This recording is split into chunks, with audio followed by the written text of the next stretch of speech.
Assalamualaikum warahmatullahi wabarakatuh. Perkenalkan, nama saya Firdia Sabrina dengan NPM 0227221169. Halo teman-teman, selamat datang di video kali ini. Kita akan membahas sebuah topik penting dalam akuntansi, yaitu Narrative Accounting Theory. Teori ini menjadi landasan dalam pengembangan standar akuntansi yang ideal dan relevan. Mari kita mulai. Sebelum kita mulai, saya akan gambarkan singkat tentang materi saya. Yang pertama, apa itu Narrative Accounting Theory? Yang kedua, bagaimana perbandingan dengan teori akuntansi lainnya? Yang ketiga, kelebihan dan kekurangannya. Yang keempat, contoh penerapannya dalam dunia nyata. Lanjut ke definisi karakteristik. Dalam definisi Narrative Accounting adalah teori akuntansi yang bersifat preskriptif, artinya teori memberikan panduan atau rekomendasi tentang bagaimana praktik akuntansi seharusnya dilakukan.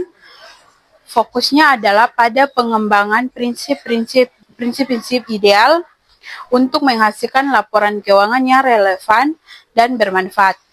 Karakteristik utama yang pertama preskriptif, memberikan solusi atas masalah akuntansi. Yang kedua, berorientasi ke masa depan, mengusungkan perubahan untuk meningkatkan kualitas laporan keuangan. Yang ketiga, berbasis logika, lebih banyak menggunakan analisis teoritis daripada empiris. Dan selanjutnya, contoh sederhana. Sebagai contoh, teori naratif mengusulkan bahwa aset harus dinilai berdasarkan nilai wajar atau fair value untuk mencerminkan kondisi keuangan yang lebih akurat.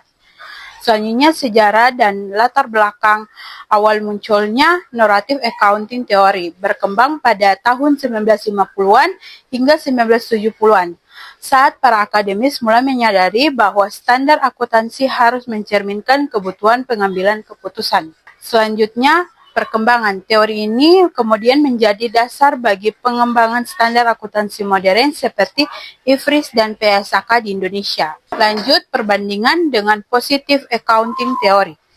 Narrative Positive Accounting, naratif fokus pada apa yang seharusnya dilakukan, sedangkan positif fokus pada apa yang dilakukan dalam praktik. Contoh perbedaan, positif mengapa perusahaan memilih metode penyusunan tertentu, dan naratif metode penyusunan apa yang penting, relevan, dan ideal. Konteks penggunaan teori positif sering digunakan untuk penelitian akademis, sementara teori naratif lebih sering digunakan untuk mengembangkan kebijakan atau standar akuntansi. Selanjutnya, tujuan dan manfaat Narrative Accounting Theory. Tujuan utama, satu, membantu dalam pengambilan keputusan ekonomi. Yang kedua, meningkatkan relevan dan keandalan laporan keuangan.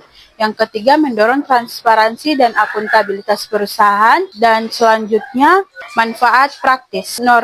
Normative Accounting Theory membantu memastikan bahwa laporan keuangan dapat digunakan oleh berbagai pihak seperti investor, kreditur, dan pemerintah untuk mengambil keputusan yang tepat. Soalnya ilusi penerapan, misalnya pengenalan dari fair value accounting dalam IFRS adalah implementasi dan dari konsep naratif karena berupa mencerminkan kondisi pasar yang sebenarnya. Yang keenam, krisis terhadap Narrative Accounting Theory. Kelemahan utama, satu, terlalu idealis atau sulit diterapkan pada praktik karena mengabaikan keterbatasan perusahaan. Yang kedua, kurangnya basis empiris, tidak selalu didukung oleh datanya. Yang ketiga, kesulitan implementasi global, perbedaan budaya, dan regulasi antara negara menjadi tantangan. Contoh krisis, misalnya, teori naratif mengusulkan agar laporan keuangan selalu menggunakan nilai wajar, tetapi praktis ini sering menghadapi kendala seperti volatilitas pasar yang tinggi. Yang ketujuh, relevansi dan implementasi dalam akuntansi modern. Pengaruh standar akuntansi Narrative Accounting Theory menjadi dalam pengembangan standar seperti IFRS dan PSAK yang bertujuan untuk meningkatkan kualitas informasi keuangan. Selanjutnya, studi kasus penerapan Fair Value Accounting. Yang kedua, penggunaan Compactual Fair Work untuk menyusun standar akuntansi. Dan selanjutnya, relevansi saat ini.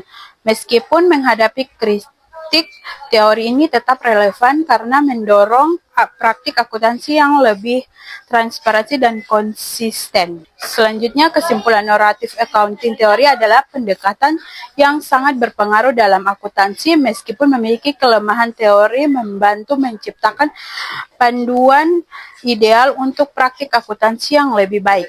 Terima kasih sudah menonton. Jika kalian punya pertanyaan atau ide topik lain untuk video berikutnya, tinggalkan komentar di bawah ini. Jangan lupa like dan subscribe.